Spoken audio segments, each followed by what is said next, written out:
언약의 뜻은 히브리어로 베리트, 쪼개다 라는 뜻입니다.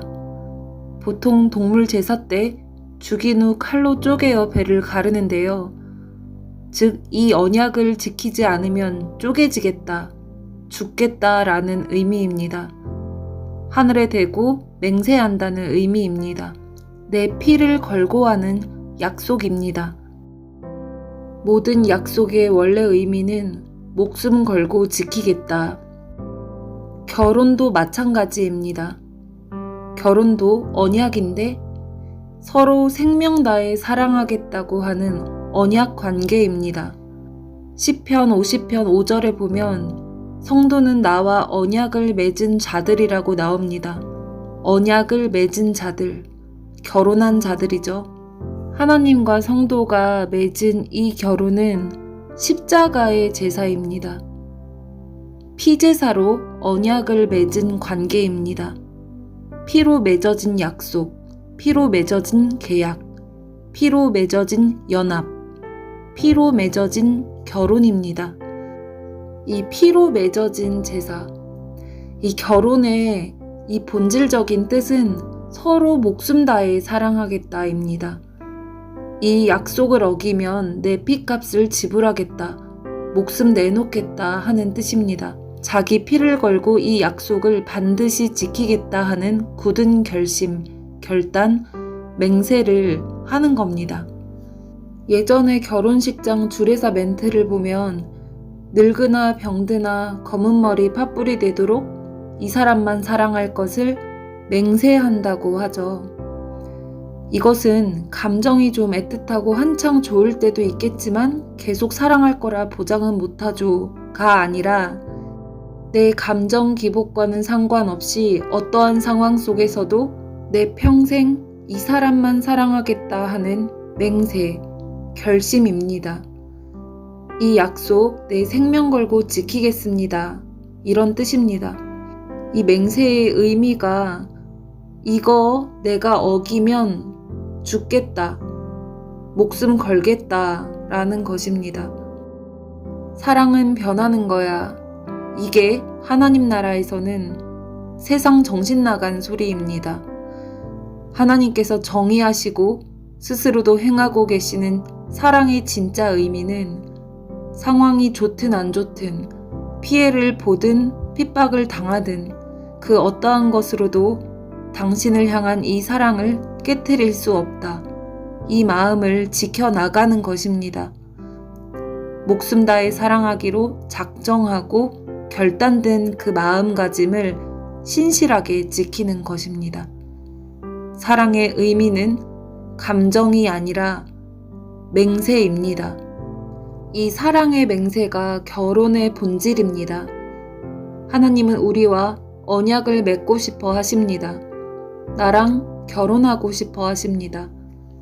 하나님으로부터 어떻게든 도망치고 싶어 하는 존재가 우리 안에 있는 죄성 자아인데요. 이 죄성 자아에 사로잡혀 내 맘대로 내 고집대로 죄만 짓고 사는 내 모습 다 아시고도 그럴지라도 나는 너의 더러움을 씻겨서 안아주고 싶다. 사랑한다. 죄의 대가로 지옥불에 떨어져야 하는 나 대신 자기 생명을 십자가에 내어놓으시고는 나와 영원히 함께하고 싶다고 하십니다. 죄 없는 예수님이 나의 죄를 모두 뒤집어 쓰시고 심판을 대신 받으셨습니다. 나의 추악함 다 아시고도 목숨 바쳐 사랑한다는 걸 피를 쏟는 십자가로 증거하셨습니다. 그리고 말씀하십니다. 내가 너를 목숨 걸고 사랑하니 너도 나를 목숨 걸고 사랑하여라. 이에 대한 응답으로 나 또한 하나님을 향해 피를 쏟는 십자가로 목숨 건 사랑을 하겠습니다. 결정하는 이것. 피 대 피로서 양쪽에서 피를 대는 피로 맺는 언약이 성사되는 겁니다. 아내 살리려고 목숨 버린 남편을 위해서 아내 또한 기꺼이 남편을 위해 목숨 거는 사랑을 주는 것이 마땅한 것입니다. 하나님이 지옥 1000번 만번 가도 마땅할 죽을 죄인을 살려주셨다는 이 은혜를 진짜 깨달으면 어떤 어려움과 고난에도 마음 지켜서 어떠한 대가를 지불하더라도 목숨 다해 사랑하겠다는 마음이 우러나옵니다. 지옥 갈 수밖에 없는 나를 자기 목숨 바쳐 살리신 이 사실을 진짜 믿으면 해야 되니까 억지로 하는 게 아니라 정말 나도 마음 다해 사랑 드리는 것이 되어지는 것입니다. 이렇게 서로를 향해 양방향으로 이루어지는 사랑, 서로 죽고 못 사는, 조건 없이 이유 불문, 너무 사랑하는, 이렇게 영원히 사랑하는 관계가 영생입니다. 히브리 말로 야다는 서로를 깊이 안다라는 뜻입니다. 아담과 하와가 야다하면 아기가 생긴다. 즉, 친밀한 결혼 관계를 뜻합니다. 결혼을 지식적으로 하는 게 아니라 살 부대끼고 살면서 실제 같이 살면서 서로의 존재를 깊이 알아가는 것. 이 관계 가운데에서 영원토록 하나님을 알아가는 이 살아있는 관계가 구원입니다. 살아있는 관계라는 것. 이 살아있는 관계는 방금 직전까지 부부 관계가 아무리 좋았어도 지금 안 좋으면 전에 좋았던 건 소용없는 겁니다. 반대로 방금 직전까지 부부 관계가 엄청 안 좋았어도 지금 좋으면 과거에 안 좋았던 건 중요하지 않습니다. 중요 키워드는 so what 그리고 right now입니다. 과거에 좋았습니까? 그랬군요. So what? 그래서 지금은요? 과거에 안 좋았습니까? 그랬군요. So what? 그래서 지금은요? 이렇게 지금이 중요합니다. 과거에 얽매이지 마십시오.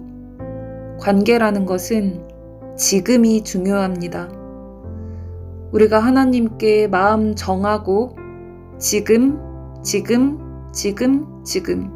계속 이렇게 지금을 살아가는 겁니다. 항상 지금 이 순간에만 충실하면서 가다 보면 어느 순간 주님 얼굴 뵙는 겁니다. 이렇게 주님 손잡고 동행 중인 사람만이 구원의 길로 가는 것입니다. 하나님과 진짜 살아있는 관계, 이 동행을 시작하셔야 합니다. 동행이란 계속 말씀드렸지만 살아있는 말씀을 청종하고 순종하는 것입니다. 전적인 믿음이 아니면 동행할 수가 없습니다. 내 주인 자리가 부분적으로가 아니라 정말 통째로 바뀌었을 때, 오직 하나님만 모셨을 때, 정말 하나님께 순종하는 자리로 나아갔을 때 그 어떠한 것이든 말씀에 순복되는 것, 이것이 정말 동행의 시작인 겁니다. 이게 끝이 아니고 관계의 시작입니다. 그렇게 매 순간 매일매일 예수님 안에 거하면서 영원토록 사는 것. 하나님과의 살아있는 관계는 지식이 아니라 실제 동행이라는 겁니다. 하나님과 살아있는 언약 관계에 계십니까? 실제 결혼 생활을 하고 계십니까? 제가 지금 영적 체험이 있냐, 십자가 복음에 대한 지식이 있냐 없냐를 여쭈는 게 아닙니다. 그게 문제가 아닙니다. 구원 방주에 대해 줄줄이 꿰고 있으면 뭐합니까? 정작 안 타면 지옥 가는데요.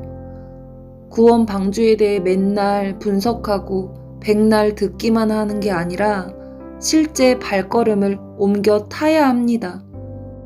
실제로 타는 건 말씀을 지켜 행하는 믿음입니다. 믿는다면 행위가 실제로 나옵니다. 마음이 빠진 종교 행위를 말씀드리는 게 아닙니다. 실제 나를 죽은 것으로 여기고 인생 송두리째 하나님께 맡겨 말씀하신 대로만 움직이고 따라가는 진짜 살아있는 동행을 말씀드리는 겁니다. 내가 이해가 되든 안 되든 말씀을 받으면 즉시 순종. 이렇게 믿음에서 믿음으로 현재 진행형으로 움직이는 것이 동행입니다. 주님 말씀이 아무리 말도 안 되는 것처럼 보여도 무조건 아멘.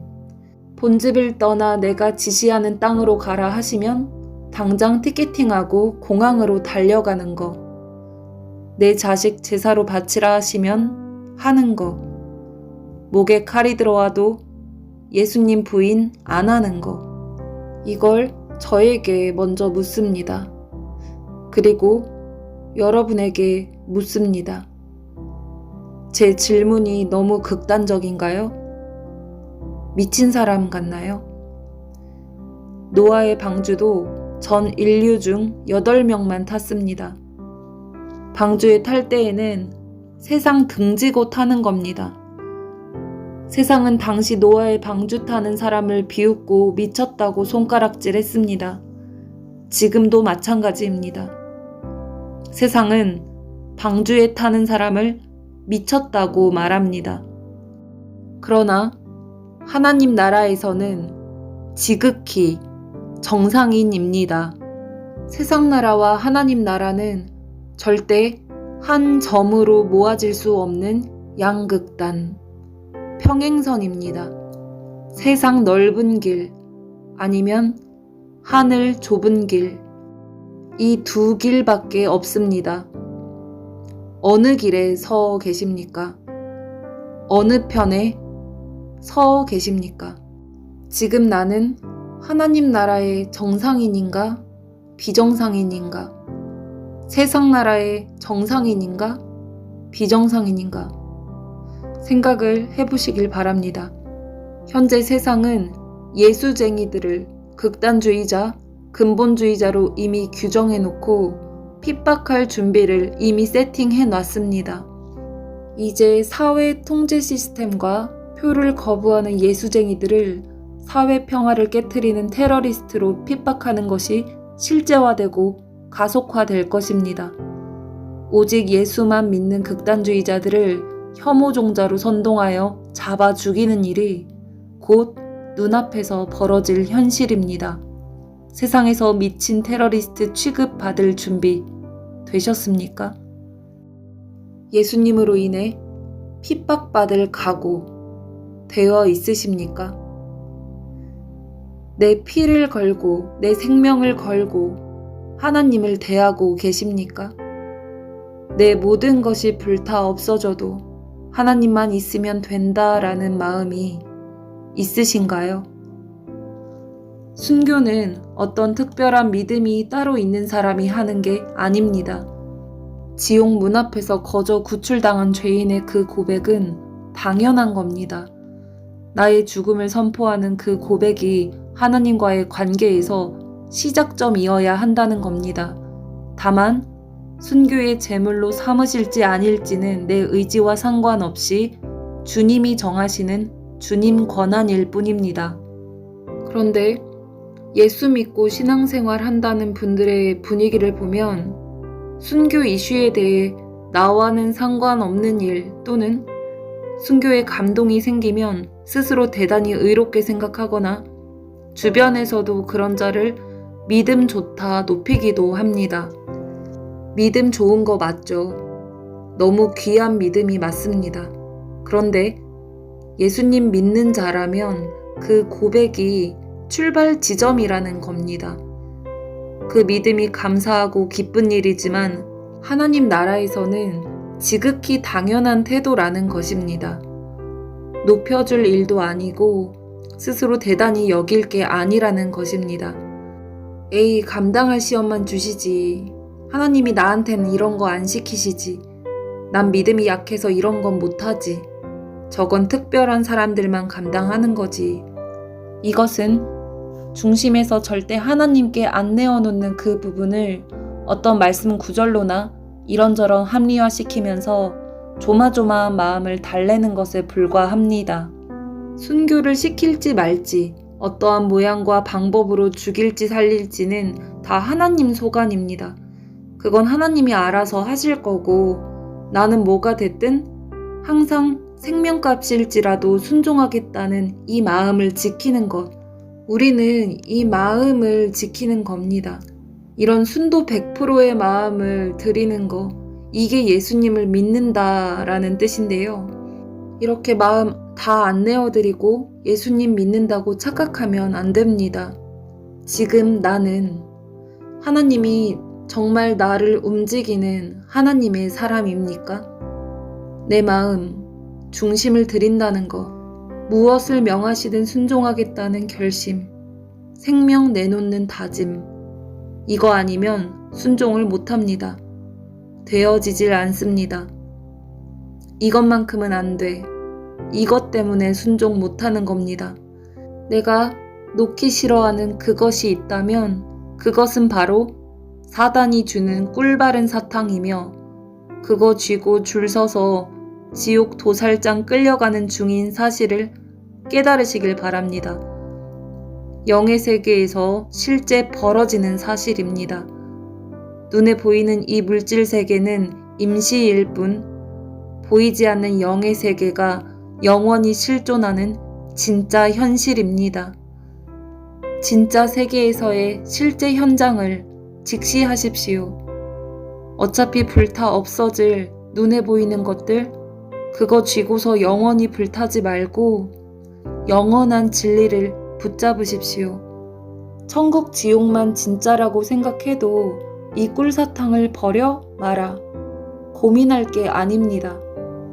사랑하는 마음이 둘 다 같으면 보고 있어도 보고 싶고 행복 그 자체입니다. 행복한 영생을 누리는 것입니다. 이렇게 서로 같은 마음으로 사랑을 하고 있으면 진리가 우리를 진정 자유케 합니다. 그러나 한쪽만 목숨 다해 사랑하면 안 하는 쪽에서는 상대방이 엄청나게 부담스러운 존재입니다. 나는 저 사람에게 관심이 없는데 저 사람은 나를 목숨 다해 사랑한다고 쫓아다닌다면 굉장히 무섭죠. 스토커 취급을 할 겁니다. 상상만 해도 징그럽고 끔찍하게 무서운 겁니다. 주님께도 마찬가지입니다. 콩밭가에 있는 마음인 나는 그 사랑이 부담스러울 수밖에 없고 하나님이라는 존재는 내 마음을 불편하고 찜찜하게 만드는 걸림돌, 나를 올가매는 존재. 지금 말씀드리는 이런 내용 하나하나가 다 너무 부담스럽고 마음의 짐일 것입니다.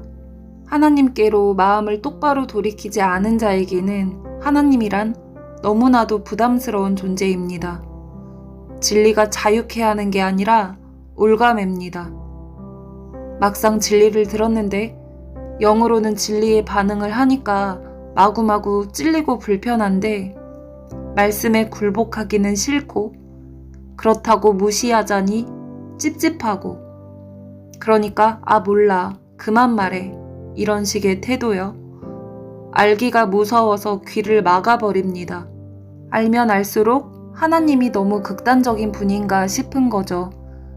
그러나 하나님이 극단적인 게 아니고 하나님은 진리이시니까 진리, 0점인데 내가 그 0점으로부터 극단적으로 멀어져 있는 겁니다.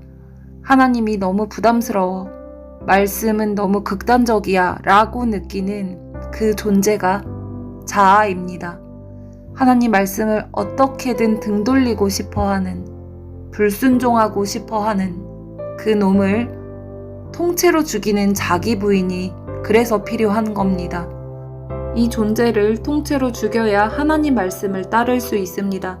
그런데 자기 부인을 하지 않으면 자기를 위하는 상태이죠.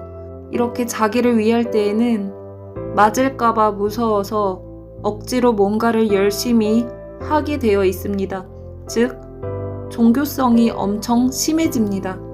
왜냐하면 하기는 부담스러운데 안 하면 또 안 되니까. 하나님은 무서우니까. 안 믿으면 지옥 간다니까.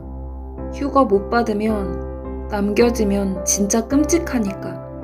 환난 견딜 자신 없으니까 등등 다 자기를 위해서 이 육적 두려움 때문에 열심히 공부하고 성경을 팝니다. 성령에 불받는 방법, 기도하는 법, 응답받는 방법, 휴거 받는 자의 조건 등등등. 지금 말씀드리는 것은 동기 자체가 하나님을 생명 다해 사랑하지 않는 마음 중심에서 하는 경우를 지목하는 것이지 이런 거 자체가 잘못됐다고 말씀드리는 게 아닙니다.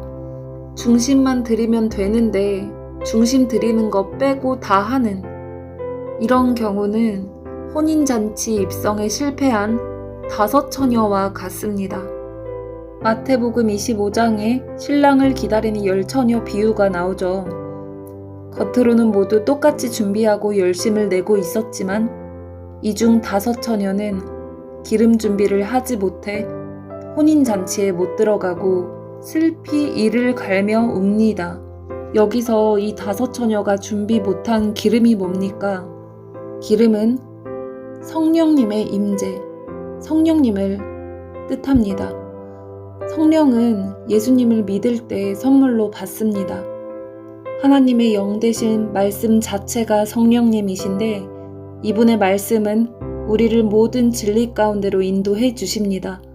성령님은 신랑 되신 예수님을 증거하십니다. 예수님이 어떤 분이신지 얼마나 멋지고 존귀하신 분인지를 알게 해 주십니다. 성령의 기름이 내 안에 불을 지펴주실 때 성령의 임재가 충만할 때 예수님을 뜨겁게 사랑할 수 있습니다. 이렇게 신랑을 기다리는 동안 이 성령님을 통해서 실제 예수님과 사랑 관계를 맺고 친밀히 사랑을 나누고 있던 진짜 신부들, 신랑 되신 예수님을 사랑하는 마음으로 실제 동행한 진짜 신부들, 이렇게 하루하루 깨어 살며 기름 준비한 5 처녀만 혼인잔치에 들어갑니다. 그럼 기름을 준비하지 못한 나머지 5 처녀에게 신랑 되신 예수님께서는 뭐라고 말씀하셨습니까? 내가 너를 알지 못한다. 내가 너희를 알지 못한다라는 것은 지옥 간다는 말입니다. 이 나머지 5 처녀의 특징이 본인이 기름이 떨어진 것을 알고 다급히 진짜 신부들에게 기름을 나누어 달라고 합니다. 이거 어떻게 해결하지? 이거 어디에서 살 수 있나? 쟤네한테 좀 빌려달라 하자. 이런 식으로요. 이건 조건부, 방법론적으로 접근하는 것과 같습니다. 이들이 조건과 방법에 매여 있는 이유, 열심히 신부 단장한 목적, 이것은 바로 저 남자와 결혼했을 때 이득 때문입니다. 관심이 신랑 얼굴에 있는 게 아니라 결혼 장소에 입성하는 것에 있습니다. 계산기 두드려 보면서 저 남자랑 결혼 안 하면 내 인생은 끝장난다.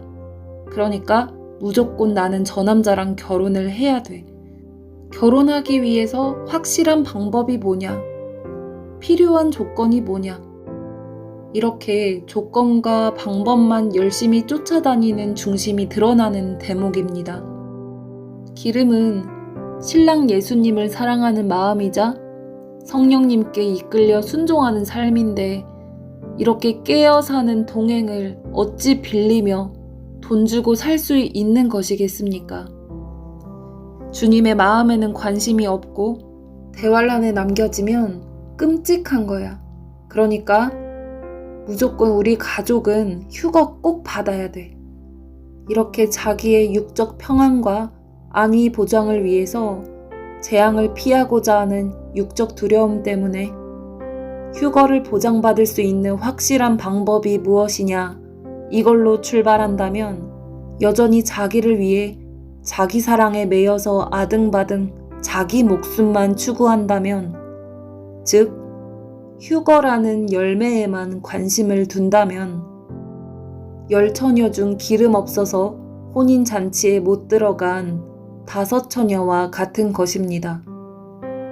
하나님을 마음 다해 사랑하지 않고 마음은 여전히 콩밭에 가 있는 채로 심판하시는 하나님의 공의의 속성만 알게 되면 나 맞을까봐 무서워서 내 거 잃을까봐 두려워서 그러니까 이분에게 잘 보여서 내 안위 보장을 받으려고 결국 나를 위해서 행위에 열심을 낼 수밖에 없습니다.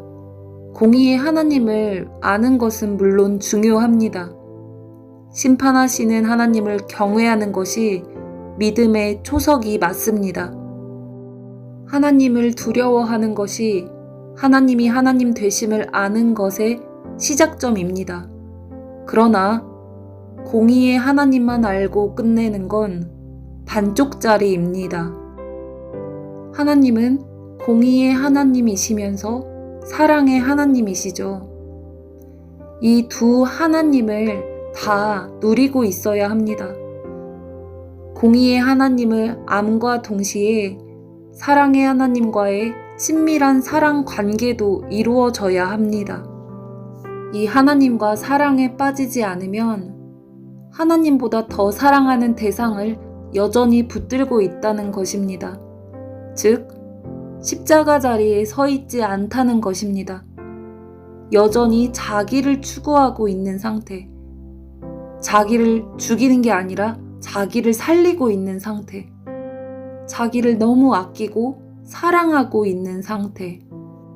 이렇게 하나님과 목숨 다한 사랑 관계를 똑바로 세우지 못한 상태에서 공의의 하나님만 알게 되면 두려움에 사로잡힙니다. 세상 일도 무섭고 하나님도 무섭고 그냥 다 무서운 거예요. 말씀하신 거 불순종하면 미혹되고 지옥 갈까봐 시키는 거 억지로 하기는 하는데 그냥 죽을 맛인 거죠. 그게 다 나 어떻게 될까봐 두려워서 움직이고 있는 거기 때문에 모든 게 다 부담스럽고 힘들고 도망가고만 싶고 그런 겁니다. 하나님 외에 다른 걸 더 두려워할 때, 하나님 외에 다른 걸 더 사랑할 때, 우상을 두고 있을 때에 따라오는 두려움의 형벌입니다. 요한일서 4장 18절. 사랑 안에 두려움이 없고 온전한 사랑이 두려움을 내쫓나니 두려움에는 형벌이 있음이라. 두려워하는 자는 사랑 안에서 온전히 이루지 못하였느니라. 아멘. 먼저 공의의 하나님을 똑바로 알고 경외하는 마음 터 위에 사랑의 하나님을 세워야 합니다. 그래야 방종과 율법주의라는 양극단에 치우치지 않고 중심을 올바르게 잡을 수 있습니다. 공의의 하나님을 알며 그와 동시에 사랑의 하나님 안에 들어가야 두려움 없는 온전함에 이를 수 있습니다. 여러분은 휴거 왜 기다리시나요? 천국 왜 가고 싶으신가요? 마음의 동기를 주님께 의탁드리는 시간 되기를 원합니다. 다음 영상에서 계속 말씀 나누겠습니다.